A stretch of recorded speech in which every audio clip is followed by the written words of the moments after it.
অনুপাতে তরকারি বানাচ্ছি। সেই জন্য আমি 5টা ঝিঙে নিয়ে নিয়েছি। এবার আমি ঝিঙেগুলোকে কেটে নিয়েছি। সবকটা ঝিঙের খোসা ছাড়ানো হয়ে গেছে। এবার কেটে নিচ্ছি।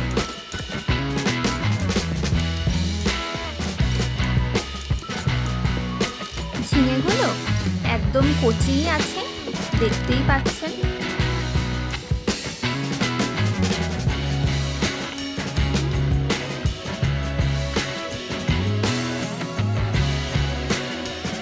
ঝিঙে কাটা হয়ে গেছে।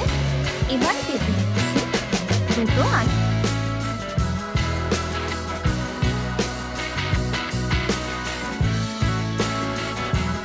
আমি এখানে 5টা লিজ্জত পাঁপড় নিয়ে নিয়েছি।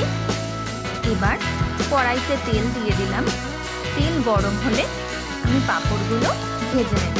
এই দেখুন, পাঁপড়গুলো ঠিক এইরকম পিস করেছি। নর্মাল পাঁপড়ের থেকে মশলা পাঁপড়ে তরকারি আরও টেস্টি হয়। তাই আমি ঝিঙে পাঁপড়ের তরকারি সবসময় লিজ্জত পাঁপড় দিয়েই করে থাকি।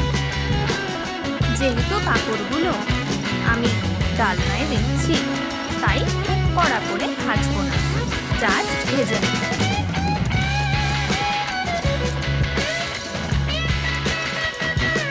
এইভাবে আমি বাকি পাঁপড়গুলো ভেজে নিচ্ছি।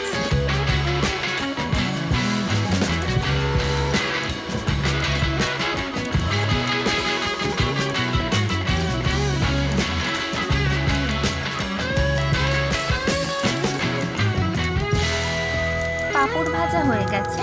এবার আলুগুলোকে কড়া করে ভেজে নেব। আলুগুলো যত সুন্দর ভাজা হবে তত কিন্তু টেস্টি হবে।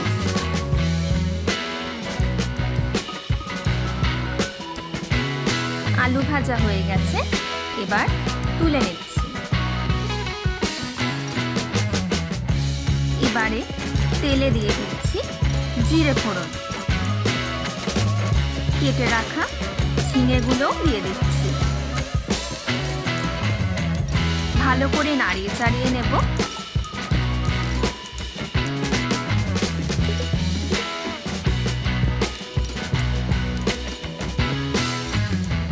অ্যাড করে দিচ্ছি জিরে, শুকনো লঙ্কা বাটা। ভালো করে কষিয়ে নেব।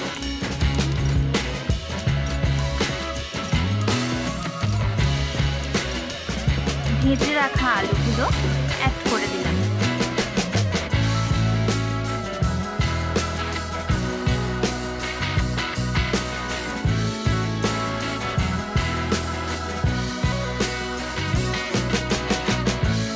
পরিমাণ মতো হলুদ অ্যাড করে দিলাম। ভালো করে কষিয়ে নেব।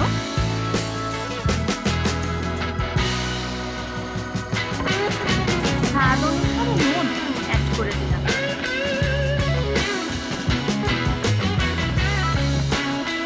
ঝিঙে পাঁপড়ের ডালনা আমার একটু মিষ্টি মিষ্টি ভালো লাগে, তাই চিনি অ্যাড করে দিলাম।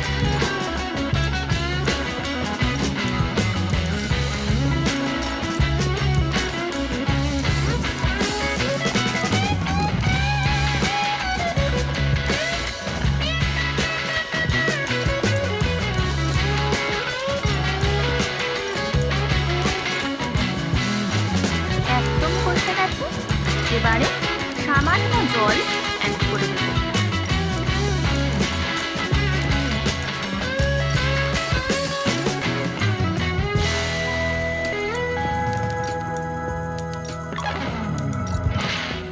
উপর দিয়ে পাঁপড়গুলো দিয়ে দেব।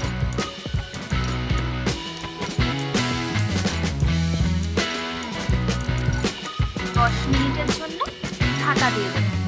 10 মিনিট হয়ে গেছে।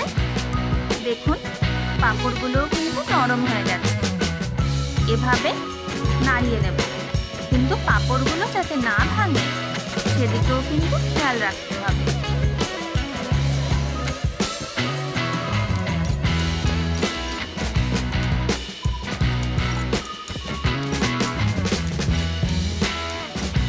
ঝিঙে পাঁপড়ের ডালনা একদম রেডি হয়ে গেছে। এবার সার্ভ করে নেব।